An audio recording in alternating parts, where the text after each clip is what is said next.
Gaming-grade processor in a budget smartphone? Is it even possible? Realme says yes with its recently announced Realme C3. And today, we're gonna check it out. Hey guys, Alexei Rivera here, and you're watching Tech Inspected. And if you like what you see today, don't forget to subscribe and click on the bell icon to get notified on our next upload. And now, let's get started.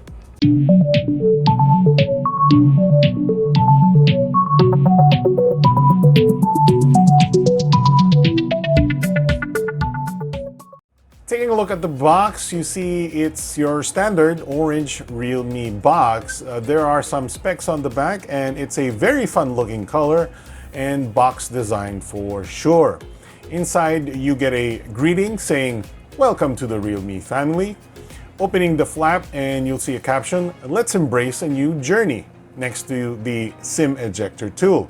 And in the smaller box, you get some Realme paperwork. However, there is no silicone case in the box. The Realme C3 is up next, and you can see it's got the frozen blue color with that textured polycarbonate sunbeam design in the back, along with the fingerprint scanner. In front, we have a 6.5-inch IPS HD Plus display with the water drop notch for the selfie camera. Next, we have a USB Micro B to USB Type-A cable in a nice white color with Realme orange accents inside the ports, which is a nice touch. And finally, we have a white USB charger that is a pretty standard non-fast charging 10 watts. Talking about the design, I mentioned the sunburst textured polycarbonate back. This is a nice touch, and it looks like the burst of light is coming from the camera this time compared to the Realme 5i sunburst that comes from the bottom left corner. They still look quite nice and very similar front and back, plus it doesn't show fingerprints, so it looks nice and premium for this price segment. The plastic back also makes it lightweight and thin despite having a large 5000 mAh battery. In front, we got a large display at 6.5 inches and decently small bezels, but there is still a chin at the bottom because it's an IPS panel. Even though it's just HD Plus or 1600 by 720p, it's not really that bad unless you look really closely at the display when scrolling. Otherwise, colors are nice and viewing angles are good. Up top, you have an earpiece speaker and a small water drop notch, which houses the 5-megapixel front-facing camera. The front-facing camera shoots decent photos and looks quite nice for the price, but you can tell the dynamic range isn't super high. Still, it's got nice colors and good enough for sharing online, especially for this price point. Portrait edge detection is also quite good, though you can adjust the blur background if you want to make it a little bit more palatable. Beautification mode made my skin clearer and a few shades lighter. Going back to the display, it has an 82.7% screen-to-body ratio, 480 nits brightness, and a 20:9 widescreen ratio. Scrolling through menus and social media, it looks pretty good. Though it's not the brightest or most contrasty display I've seen, but definitely good enough for the price point. So the most interesting thing about the Realme C3 is the processor. It's got a MediaTek G70 inside it, and it's supposed to be a somewhat pared down G90. This allows this budget segment to get a gaming-focused 12nm 8-core processor. In fact, this is the first phone with a G70 on it, so it would be interesting to test it out on games, given that it is designed for gaming and packs a Mali G52 GPU. As far as Antutu score is concerned, we're getting a decently high 180K number.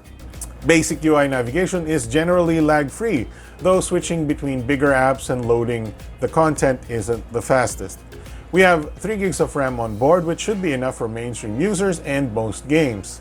Storage, though, is relatively small at 32 gigabytes, but thankfully we can expand it with a microSD card and still keep 2 SIMs inside because it has triple card slots for maximum flexibility.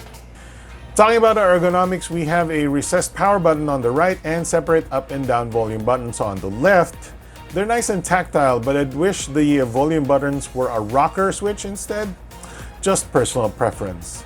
Rounding out the parts, we have a decent headphone jack and micro USB port at the bottom.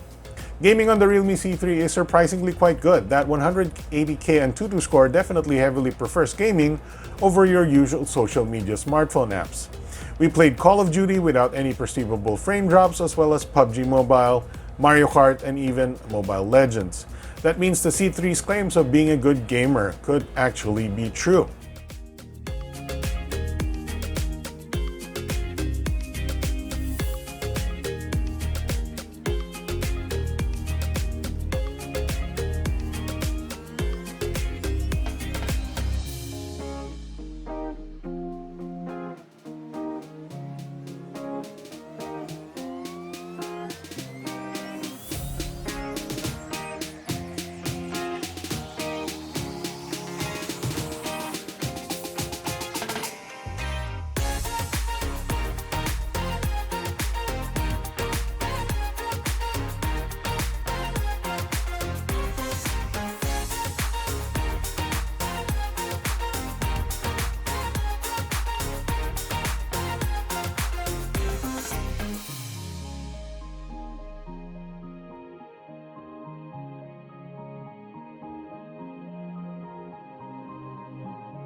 This is, by the way, the first phone with Realme UI 1.0, and it's not bad. Good overall look and feel with some nifty features like an option of waking up the screen and flashing the notification on it when you get one, so you can see your messages without touching your phone. There's still unfortunately a couple of bloatware apps and an app market you can uninstall or disable, but you can sing hallelujah because there are no more ads found on the system, unlike the Realme 5i, which came a few weeks before it. Thank you, Realme. I love you now. For biometrics, we have a standard fingerprint scanner on the back and a face unlock option in front. Both of them work well enough, and in this case, the fingerprint scanner seems to be faster than the face unlock. For battery, we have a large 5000 mAh battery inside, which should lead to an impressive battery life. Since this is just our first impressions, we'll save the final verdict on our full review after some days of testing with this phone. Finally, we get to the cameras on the back. The Realme C3 has 3 rear cameras, starting with a 12 megapixel main sensor, a 2 megapixel depth sensor, and 2 megapixel macro for close-up photography. Main camera 12 megapixel photos turn out pretty good for this price range, with decent color and detail, though it seems to blow out the red colors, which is common with the smartphone sensors. You also get slightly lower dynamic range, but it is helped by the HDR mode, which you can toggle on, off, or auto. Portrait mode using the 2 megapixel depth sensor seems to do a pretty good job of eliminating the background, though edge detection could be improved just a bit more. Macro shots are of course somewhat low resolution at 2 megapixels, but it does seem to do a better job with close-up photography than the main camera. Probably as expected. Low-light photos are okay, but there is no dedicated night mode for long exposure. So, our initial impressions? Well, it's quite ambitious to put a gaming-focused processor in this price segment and still have enough budget left over to create a decent overall smartphone. I think the Realme C3 has that with relatively little sacrifices, and I'm impressed that Realme has brought something like this to the table because there's actually a demand for it. The main question here will be how the battery life will hold up, the performance and thermals under our more demanding gaming tests, which will come up during our review process, and lastly, if the cameras are really that good. That being said, we don't know yet the price of Realme C3. We expect it to be at least cheaper than the recently released Realme 5i and possibly priced on par with the C2 from last year. So our guess is about 6,000 pesos or 120 US dollars, but that's just a complete guess. Availability details will also be announced soon, as the local launch for the C3 is going to be this week. So stay tuned for that announcement and our full review of this budget gaming device. So what do you think, guys? Is the Realme C3 finally going to bring budget gaming into the market, or are you looking for something else? Let us know in the comments because I'd love to find out. And that's it for our Realme C3 unboxing and first impressions.